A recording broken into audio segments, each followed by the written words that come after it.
Aquest és l'últim, no et preocupis. És que com està Sants, eh? Parla molt de Gràcia, mira com està Sants, tu. Cinema verité, tia, al final... Bueno, l'obra va del caos de la ciutat, no? Cotxes, passant... De què estan parlant? No, estaves explicant que el Guillem és dissenyador i té la seva moguda com el personatge. Ah, això.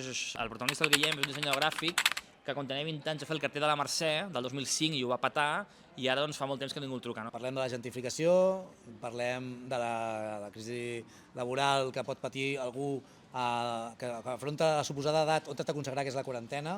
Hi ha un tema generacial clau, millennial, crec, que és que tots ens van prometre que seríem el que volguéssim, faríem el que volguéssim, i seríem els millors pintors, dissenyadors gràfics, cantants, i és mentida.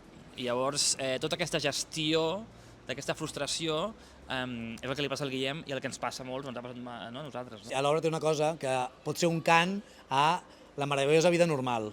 O sigui, no passa res per ser normal i per esforçar-se i per intentar millorar, no vol dir que hagis de quedar-te sense aspiracions, però no passa res per no ser el millor en alguna cosa, simplement intentar-ho és una mica la gràcia de la vida. Jo crec que l'espectador s'ho passarà molt bé. I sí que potser surten... hauríem de parlar d'un tema, carinyo, saps? Sí que vinguin parella.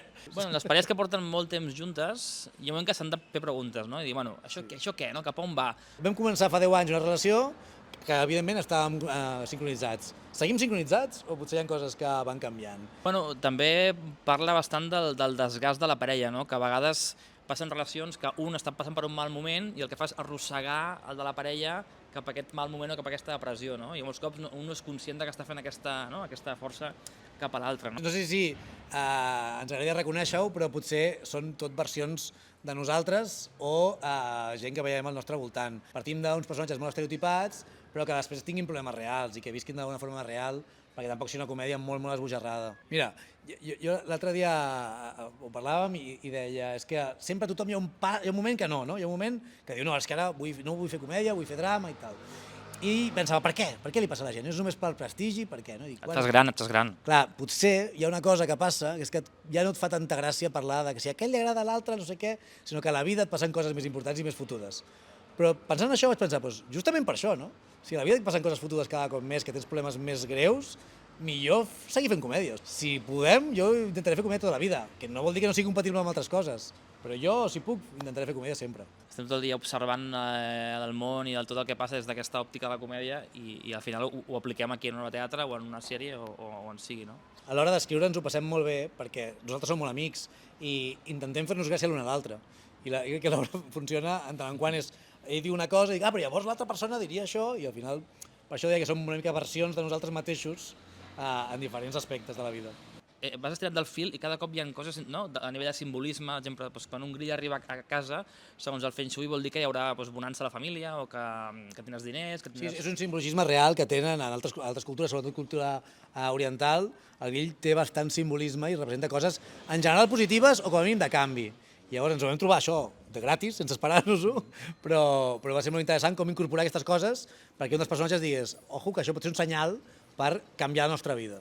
I com que la parella no troba el grill, el que fan? Doncs truquen a un exterminador perquè vingui, no? Que és un tio que està acostumat a les paneroles de Barcelona i diu, però per un grill? Per què em truca per un grill? No? Plagues de rates, plagues de ratpenats, però d'un grill. Hi ha bastant univers modern de Barcelona, no? Que hem intentat també com fer una mica de paròdia de tot això. No? A mi em venia molt de gust tornar a fer teatre, la veritat, perquè és un altre format diferent. A la ficció audiovisual estem constantment parant, no? Els planos, la càmera, no sé què tal. I aquí hi ha una cosa de continuïtat que és molt xula. Al final fem això perquè ens agrada veure actors fent comèdia, de prop. Per això fem aquesta obra, no? Veure els actors tan a prop, fent el text que hem escrit, està molt guai. A part crec que té una particularitat l'obra que és guai, que és que els actors són el José Pérez Ocaña i l'Anna Bertran, però a part de fer els personatges protagonistes, cada actor es desdobla 2 vegades i fa 2 personatges més, 2 secundaris més. I llavors hi ha un joc actoral amb ells que és molt divertit de fer. Exacte, diguem que el José fa d'una estrella del rock catalana que està passant una mala etapa. Pertanyia a un grup com que havia fet una cançó d'Estrella d'Am, així, i ara va per lliure i no li va tan bé. Ens vam inspirar en un gran grup molt famós que ho ha deixat i ara què passa, no? No té res a veure amb Manel. No, és Manel. Al final, Barcelona, no? Sí, és això. La història és d'una història real d'una familiar meva, en plena Barcelona. Li va aparèixer un grill en el pis i em va dir, tio, que ha aparegut un grill i que l'escoltem però no el trobem i ens estem tornant bojos. I vaig marxar d'aquest dinar familiar. Crec que hi ha alguna història aquí, no? I a partir d'aquí vam començar a crear una història... Sí, ho vam adaptar, no? Ho vam adaptar una mica com a... I si això li passa a una parella I aquesta història del grill, que només sona com de nit i tal, sí, pot ser que sigui real o t'estàs imaginant tu.